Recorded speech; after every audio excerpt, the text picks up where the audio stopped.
안녕하십니까. 작은 시선들을 이어 큰 지성을 만들어가는 정준이의 논, 정준입니다. 어제 나원준 교수와 함께 나눈 진보적 경제관에 대한 대화를 두고 여러 다양한 댓글이 달린 것을 보았습니다. 예상했던 것처럼 관세 협상 결과에 대한 의견을 둘러싸고 많은 의견들이 나왔죠. 저는 그 자체로 충분히 좋은 논의 효과라고 생각합니다. 제가 논을 통해서 여러분들께 선보이는 여러 담론은 스스로 모든 책임을 짊어지고 전하는 제 의견일 경우도 있고요. 초대석 같은 경우처럼 다른 누군가의 의견과 생각을 되도록 깊게 펼쳐서 보여드릴 때도 있습니다. 말하자면 여기서 다뤄지는 모든 내용이 논의 공식적인 의견은 아니라는 거죠. 다만 그런 내용과 인물을 선별하는 기준에 제 의견이 들어가 있고요. 그걸 깊게 파고들어서 또 옆으로 펼쳐 보여드리는 방식 속에서 제 의견이 스며 있는 건 분명하죠. 요컨대 그런 모든 의견이 다 내 의견이다. 당신들은 그저 받아먹어라. 이게 아니라 이런 의견을 참조할 필요가 있다고 저는 보는데 여러분은 어떻게 생각하십니까? 라고 묻고 있는 셈이죠. 이 논의 공간은 그렇게 제시된 모든 담론에 대해서 나아가 그런 담론을 여러분 앞에 선보이기로 한 제 결정에 대해서 함께 모여 다양한 방식으로 논해보기 위해서 열린 겁니다. 다른 그 어떤 공간보다도 더 진지하게 논객 여러분이 인내하며 경청하고 이해하려고 노력해 주시는 모습이 저는 좋습니다. 그리고 그건 이 프로그램과 저에 대한 신뢰의 표현이라고 감히 받아들입니다.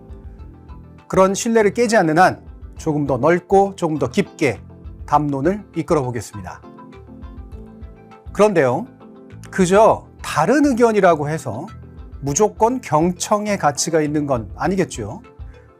특히 의견의 다양성을 존중하는 민주적인 절차와 제도를 악용해서 어떤 식으로든 자신의 의견을 공론의 장으로 밀어넣으려는 시도야말로 우리의 민주공화정을 훼손하고 사람들의 인내심을 바닥내게 하는 악행이라고 저는 봅니다.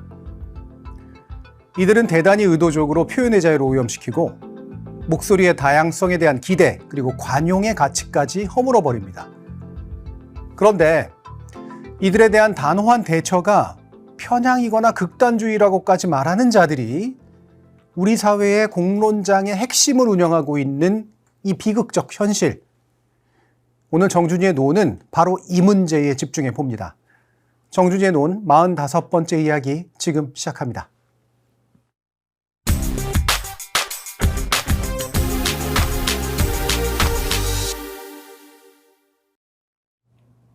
다소 센 말로 느껴지실지도 모르겠지만 우리 공론장에서 배제해야 마땅할 의견이란 어떤 것인지 이야기를 나누기 위해서 우선 지금 우리 사회가 처한 현실에 대해서 짚어보겠습니다. 지금 우리 대한민국에게 던져진 아주 어려운 과제 가운데 하나는 민주공화정의 정상적 질서를 어떻게 복원할 것인가입니다. 이걸 뒤흔들어 버린 건 작년 12월 3일에 대통령 윤석열과 그의 국무위원들, 내란에 협력한 군대, 그리고 당시에 대통령을 보좌했던 자들입니다. 그나마 국회가 정상적으로 작동해서 내란을 초기에 저지했고요. 그걸 방해하기 위해 국회로 몰려들었던 군대를 시민들이 저지했고요. 형사사법적 절차에 따라서 내란 우두머리를 잡아들였고 시민들의 압박을 수용한 국회가 탄핵소추를 비로소 의결했고 비록 시간을 끌기는 했지만 헌법재판소가 파면을 결정했습니다. 그로부터 60일 뒤에 새로운 정부가 탄생해서 지금까지 이어지고 있으니 우리 헌정 질서는 바로잡힌 거 아니냐고 생각할 수도 있습니다. 하지만 제대로 된 복원을 가로막는 두 가지 위험 요소가 있죠. 그 하나는 내란 세력에 대한 형법적 단죄 여부이고요. 다른 하나는 내란을 조장하고 내란에 동조하고 내란 종식을 방해했던, 알고 보면 시종일관, 민주적 헌정의 결정적 장애물로 작동했던 자들, 바로 그 국민의힘과 그들이 가지고 있는 백석 남짓한 국회의석입니다. 내란 재판이 제대로 이루어지지 않고 있다는 증거는 도처에 있고 사법부가 그토록 외치는 사법부 독립이 실은 내란범들을 무죄 방면해줄 재판 권력을 그 누구도 손대지 말라는 외침에 불과한 것 같다는 의심이 충분히 제기될 만합니다. 공화국의 질서를 붕괴시키려는 최대의 범죄로 간주되는 이 내란을 이런 위헌적인 태도로 대하는 사법부에 대해서는 이미 몇 차례 얘기했고 만약 필요하다면 나중에 또 다루겠습니다. 오늘은 국민의힘이라는 위헌적 정당의 노골적 위험성에 대한 초점을 한번 맞춰보죠. 물론 국민의힘의 모든 의원 그리고 그들의 모든 행위, 모든 발언이 위헌적이어서 공론장에서 완전히 배제되어야 한다고 생각하지는 않습니다. 그 가운데에는 우리 헌법 질서 안에 의견 차이 정도로 받아들일 부분 있죠. 비록 기분은 나쁘거나 지극히 허술하고 허망하고 아주 악의적인 경우까지 있다고 해도 민주적 관용과 존중이 엄연히 그들을 대상으로 작동해야 될 필요가 있습니다. 공론장은 이들에게 자리를 주고 이들의 목소리가 시민들에게 전달될 수 있는 기회를 보장해야 한다고 저는 믿습니다. 그러나 단지 그들이 국회에 의석을 갖고 있다는 이유만으로 또 그들을 국회에 진출시키기에 충분할 만큼의 정치적 지지가 있다는 이유만으로 이들에게 당연스럽게 주어진 마이크가 너무 많고 너무 큽니다. 그 실체가 무엇인지 더 똑똑히 들여다보고 더 단호하게 우리의 입장을 다잡아야 하겠습니다. 그래서 가장 최근의 사례를 중심으로 이 문제를 살펴보죠. 일단 계엄 선포 당시 국민의힘의 원내대표였던 그리고 좀 더 중요하게는 윤석열 정부의 첫 부총리 겸 기획재정부 장관이었던 추경호 의원에 대한 구속영장 청구권에서 시작해 보겠습니다. 내란특검팀은 내란 중요임무 종사 혐의로 추 의원에 대한 구속영장을 청구했습니다. 계엄 당일 국회 계엄 해제 결의안 표결을 방해할 목적에서 세 차례에 걸쳐 국민의힘 의원총회 장소를 변경했다는 게 그 이유입니다. 그렇다면 추 의원은 왜 그랬을까? 특검의 판단은 이렇습니다. 계엄에 실패하면 대통령 탄핵과 처벌로 이어지게 될 것인데 그럴 경우 원내대표로서의 본인과 국민의힘이 위기에 빠질 것을 우려했다는 거죠. 이것을 뒷받침할 물증을 특검이 어느 정도 갖추고 있는지는 모르겠습니다만 추경호 전 원내대표의 이해할 수 없는 행적을 설명하는 심증으로서는 충분하다고 봅니다. 여기에 특검이 정황 증거로서 제시하고 있는 건 계엄 나흘 전인 지난해 11월 29일 서울 한남동 대통령 관저에서 가진 모임입니다. 추경호 의원은 이에 대해서 적극 부인하고 있죠. 자, 먼저 75% 지지율로 당선된 자신은 어떤 경우에서건 정치적 위기를 걱정할 이유가 없다. 11월 29일 만찬은 이미 여의도에서 저녁 식사를 하고 가다 그러면서 집에 들어가다 그냥 불려 들어간 거다. 계엄 후 대통령의 전화를 받았을 때 협조 요청을 받은 적은 없다. 당일 밤에 자신은 국회에 있으면서 의총을 소집했고 그건 바로 본회의 참여를 전제로 했던 것이다. 불체포 특권을 포기하고 당당히 수사받겠다. 자, 그런데요. 최근 내란 재판에서 윤석열이 10월 1일 국군의 날에 군수뇌부와 만나 계엄을 논의했다는 곽종근 전 특전사령관의 증언이 있었죠. 더욱이 그날 한동훈 등 주요 정치인을 데리고 와라, 총으로라도 쏴 죽이겠다라고 했다죠. 물론 윤석열 본인은 이 말을 한 적이 없다고 부인하고 있지만 그마저도 구체적 사실을 통해서 반박하는 게 아니라 그냥 시국을 논하는 자리는 아니었다였습니다. 그의 말에 따르면 국군의 날은 군인의 생일이어서 그저 술이나 퍼먹었다는 괴상망측한 변명이 자신의 혐의에 대한 반격이 된다고 믿고 한 말이 된 셈이어서 참 그 사람의 수준을 알 수 있습니다.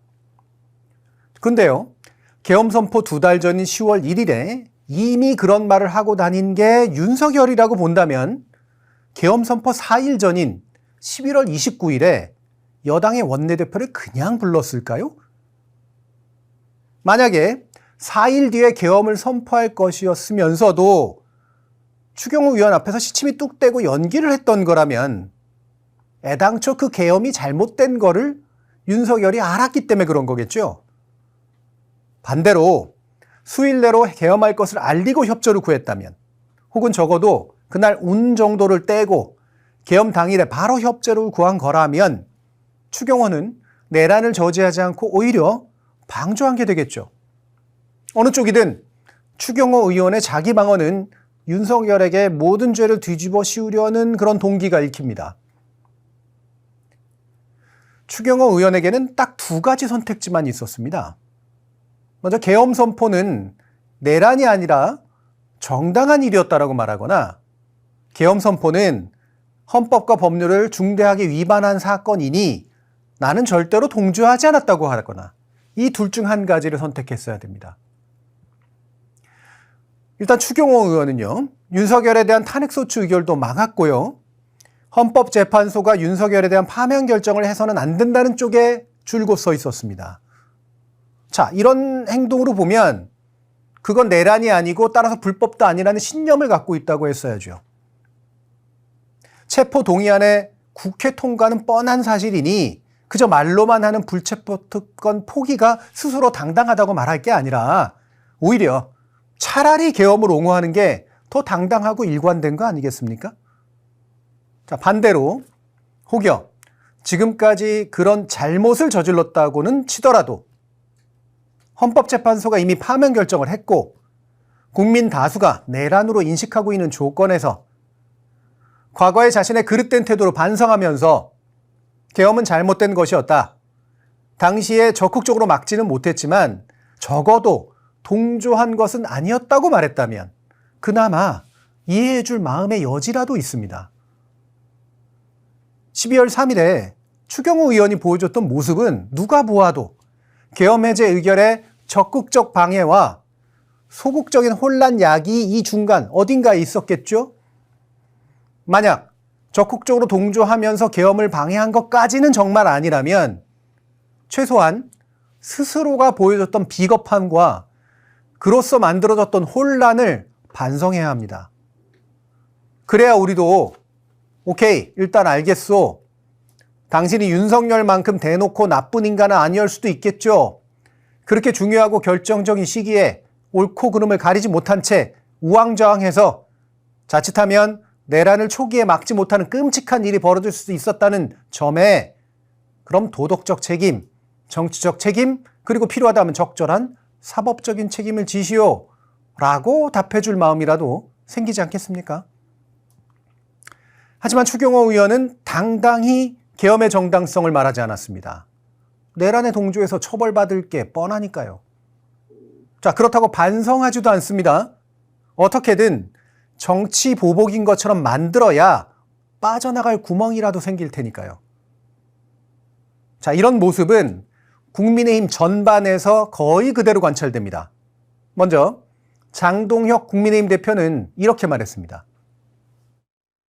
9월 달 추경호 전 원내 대표님에 대한 구속영장을 청구할 당시 표결을 방해해서 직권남용, 권리행사 방해라는 혐의로 영장이 청구됐었습니다. 도대체 무엇을 공모하고 무엇에 동조했다는 것입니까? 이재명 정권이 이제 터널로 들어가야 할 시간입니다. 이제 우리가 나서서 이재명 정권을 끌어내리기 위해서 모든 힘을 모아야 될 때라고 생각합니다.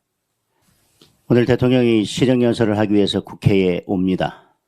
이번이 마지막 시정연설이 되어야 합니다. 자, 이런 말들 하나하나 좀 이상하지만 당연한 질문이 먼저 생깁니다. 자, 그래서요. 윤석열의 계엄 선포가 잘못됐다는 겁니까? 아닙니까? 그 계엄 선포가 내란 행위에 해당할 수 있다고 보는 겁니까? 아닙니까? 계엄 선포가 잘못된 게 아니고 따라서 내란도 아니라고 본다면 문제가 단순해지죠. 애초에 내란이 아니니 그에 공모하거나 동조할 게 없습니다. 그러니까 뭐가 급합니까? 그냥 피식 웃어 넘기면 되죠. 어차피 사법부에서 다 알아서 잘 해결해 줄 테니까 말이죠. 혹은 계엄 선포가 잘못됐고 내란 혐의도 있다고 보지만 추경호 의원만큼은 그것에 동조하거나 공모한 게 아니라고 말하고 싶은 겁니까? 그렇다면 깨끗하게 윤석열은 버리고 추경호를 보호해야죠. 사실은 윤석열 보호도 추경호 보호도 다 실제의 목적이 아니고 그저 그들이 탄압받는 것처럼 보이는 게 목적인 건 아닌가요? 그래야 당신이 말하는 것처럼 이재명 대통령 재판 재개의 명분이라도 생기고 그 여론을 밀어붙인 상태에서 사법부가 지금처럼 도와주기라도 한다면 이재명 대통령에 대한 당선 무효 혹은 탄핵도 가능하다고 생각하는 거겠죠. 재판 재개 자체가 애초에 위헌이지만 혹여 재판 재개 후 유죄까지 나더라도 이번 선거에 당선을 무효화할 수는 없는데 이런 3단 뛰기식 논리적 망상을 감히 던져대는 건 지속적으로 논란을 만들고 키워가겠다는 그런 의지의 표명일 수밖에 없죠. 좀 더 현실적으로는 자신의 아군을 최대한 모아놓겠다는 거겠고요. 송원석 원내대표의 발언은 이보다 좀 더 직설적입니다. 한마디로 야당을 내란 세력, 위헌 정당으로 몰아서 해산시키고야 말겠다라고 하는 야당 탄압, 야당 말살, 정치 보복 수사이고 영장인 것입니다. 시정연설 하루 앞두고 우리 당을 몰살시키겠다는 이런 말도 안 되는 무도한 영장을 친 조특급을 다시 한번 강력히 규탄합니다. 이제 전쟁입니다. 특검은 정당과 정부로부터 독립적으로 운영되는 국회가 통과시킨 특검법에 의해서만 실시되는 제도입니다. 만약 특검이 대통령의 지휘를 받는다면 당신 말 맞다나 시정연설을 하루 앞두고 영장 청구를 했을까요? 시정연설 하루 뒤에 해도 충분했을 텐데요. 그런 정치적인 부담을 안고 시정연설 하루 전에 영장 청구를 하게 했으면 당신 말처럼 또 곧바로 야당이 몰살되기라도 합니까? 국민의힘이 그렇게 나약한 정당이었나요? 시정연설로 하루가 이미 지났는데 왜 아직 몰살되지 않았을까요? 자, 이렇게 말도 안 되는 말을 하고 있음에도 본질은 또 비교적 잘 짚고 있습니다. 윤석열까지는 꼬리 자르기로 나가면 국민의힘을 지킬 수 있겠죠. 물론 그 꼬리마저도 못 잘라서 이 지경이지만 말입니다. 또 권성동 의원까지는 내란에 연관된 혐의가 아니니 버틸 수 있겠죠. 하지만 추경호 의원부터는 확실히 다르죠. 당시 원내대표였던 추경호 의원이 내란 동조 혐의로 구속되기라도 하고 나아가 이를 계기로 국민의힘이 조직적으로 동조했다는 진상이 더 드러나면 내란 우두머리의 파면을 넘어서 국민의힘도 파멸되는 길이 깔리겠죠. 이걸 어떻게 해서든 막고 싶은 마음 이해합니다. 하지만 아무리 그래도 전쟁이라니요. 어떠한 형사소추도 받지 않는 대통령직에 있었던 윤석열이 현직 대통령으로서 처음으로 구속된 건 그게 내란이었기 때문입니다. 그리고 내란 혹은 외환이라는 건 잊지 않아야 할 전쟁의 다른 두 이름입니다. 내란은 사실 내전의 다른 말이고요. 외환은 우리가 선포하지 않은 외국과의 전쟁을 말하는 거니까요. 그런데도 전쟁이라니요. 누구와 무슨 전쟁을 하겠다는 겁니까? 자신들이 부적절한 전쟁의 다른 이름인 내란과 외환의 주체였다고 고백하는 겁니까? 아니면 이대로 죽을 수 없으니 내전이라도 불사하겠다는 겁니까? 이를 두고 당신들이 즐겨 쓰는 정치적 수사를 그대로 본떠서 내란 본색 정당, 위헌 전문 정당이라고 부르면 어떨까요? 윤석열은 당시 야당이 싫어서 대통령으로서 시정연설에 불참했습니다. 또 올해 국민의힘은 이재명 대통령과의 전쟁을 선포하고 시정연설에 불참했죠. 아무리 봐도 내란 우두머리 윤석열과 국민의힘은 여전히 한 몸입니다. 그러니 내란 우두머리 윤석열에 대응하는 내란 본당 국민의힘이라고 부르는 건 정치학적으로 그리고 법적으로도 아무런 손색이 없는 말인 것 같은데 그렇지 않은가요? 지금 대한민국 정치의 불행이 정확히 여기에 있습니다. 내란을 저지른 대통령은 적어도 파면하고 구속시킬 수 있지만 그의 내란을 방치했고 근본적으로는 조장했다고까지 할 수 있는 정당, 그 내란에 대해서 아무런 집단적 반성과 쇄신이 없는 정당에 대해서는 단지 내란 이전에 국회의석을 다수 획득했다는 이유로 저지할 수 없다는 것. 분명히 우리 헌정 질서의 바깥에서 헌정을 부정하고 있는데도 이들이 마치 우리 민주공화정의 한 축이자 존중받을 의견의 소재인 것처럼 우리 공론장이 취급해줘야 한다는 점. 소위 언론이라는 존재들은 아무런 영혼도 없이 헌정 유지 세력과 헌정 파괴 세력을 1대1로 다뤄준다는 점. 내란을 사법적으로 마무리해야 할 사법부가 이들을 등에 업고서 민주주의의 최후의 보루이기는커녕 민주 질서 교란의 교두보가 되고 있다는 점. 이런 비극이 너무 강렬하다 보니 어떤 비극은 아예 촌극처럼 보이기도 합니다. 자, 그럼 어떤 희극적 비극이 있는 걸까요? 이것 또한 솔직히 공론장을 통해 별로 언급해 줄 가치도 없습니다만 그래도 중요한 현상의 일부이긴 하니까 논객 여러분과 저의 고통을 무릅쓰고 한번 다뤄보도록 하겠습니다.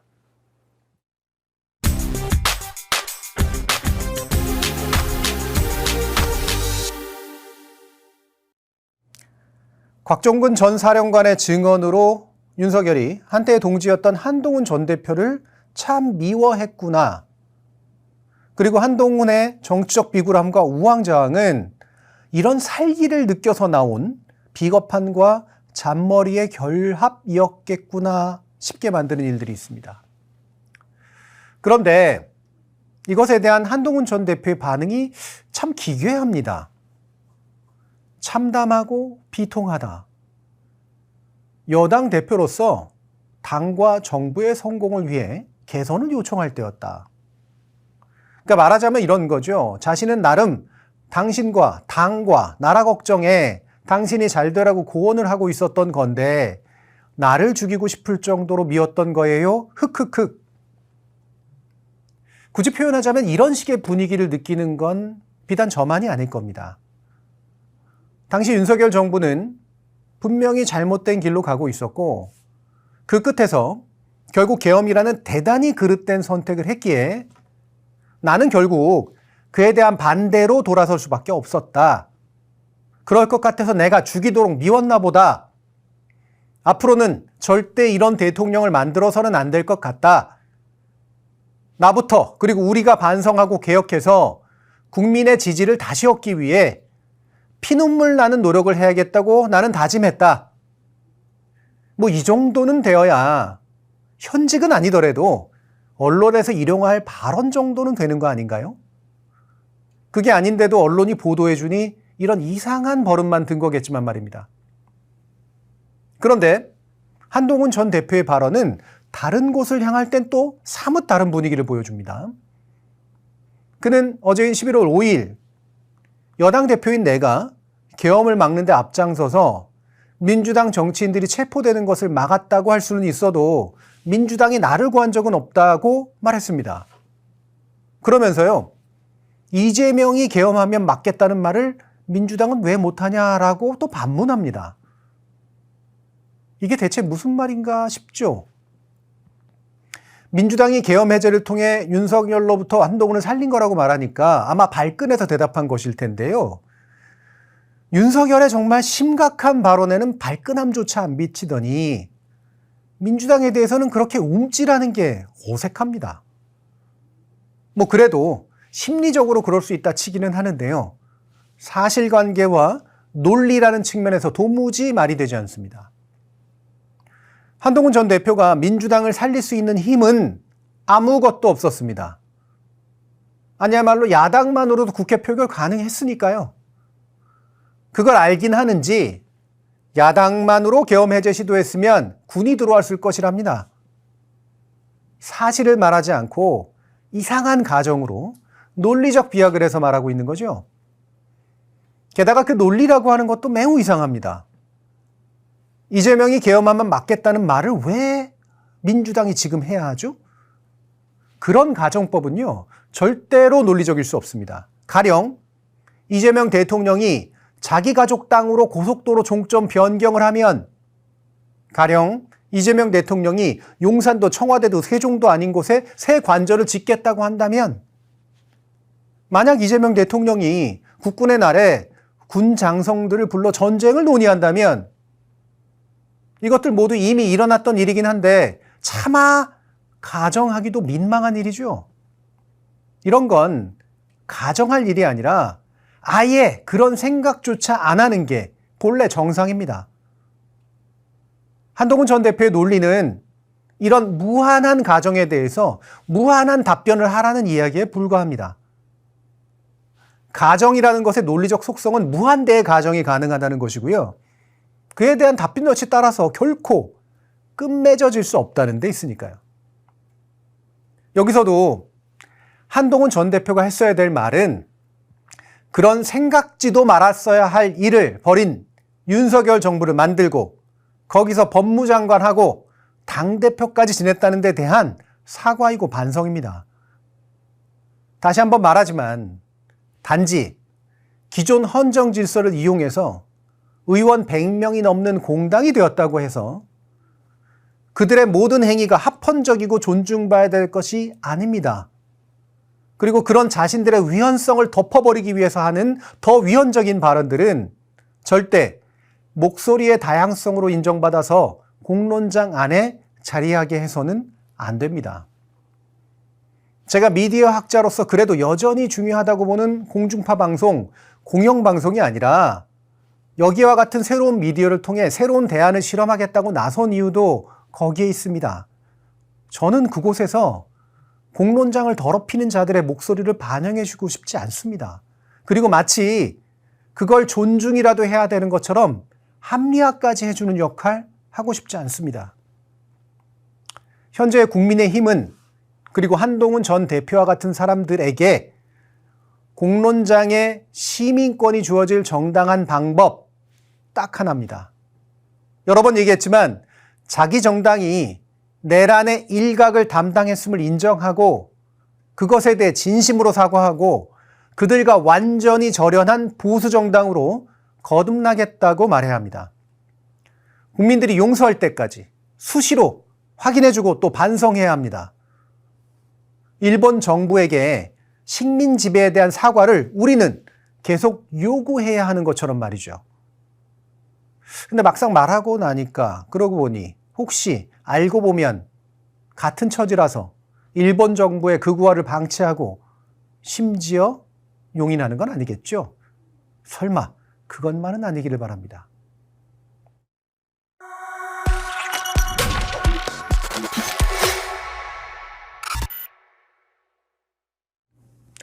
논객 여러분들도 잘 아시듯 나치 히틀러는 민주적인 바이마르 헌정을 이용해서 집권했습니다. 당시 바이마르 공화국이 히틀러와 나치에 대해서 유화적 태도를 취하고 사실상 방치한 결과입니다. 그렇게 해서 나치는 기존 헌정을 허물고 마침내 인류적 가치마저도 부수는 아주 끔찍한 체제를 만들었죠. 그래서 전후 독일은 기존의 바이마르 헌법을 반성하고 새로운 헌법을 만들었습니다.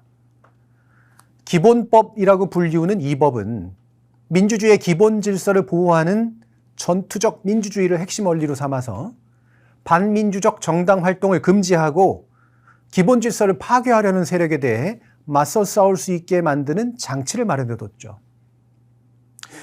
우리 87년 헌법에도 이와 같은 요소는 이미 들어와 있습니다. 있다면 써야 마땅하죠. 그거로도 부족하다면 민주주의를 더 잘 지켜낼 수 있는 새 헌법도 만들어야 합니다.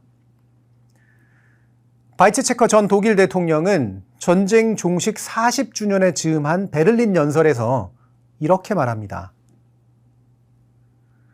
우리에게 종전기념일인 5월 8일은 무엇보다도 고통을 기억하는 날입니다. 동시에 우리 역사의 흐름을 반성하는 날이기도 합니다. 젊었든 늙었든 죄가 있건 없건 우리 모두는 과거를 받아들여야 합니다. 그리고 우리는 그로부터 오는 결과를 감당해야 합니다. 과거에 눈 감는 사람은 현재도 볼 수 없습니다. 이랬던 독일도 지금 극우 세력의 성장을 겨우겨우 막아내고 있는 중입니다.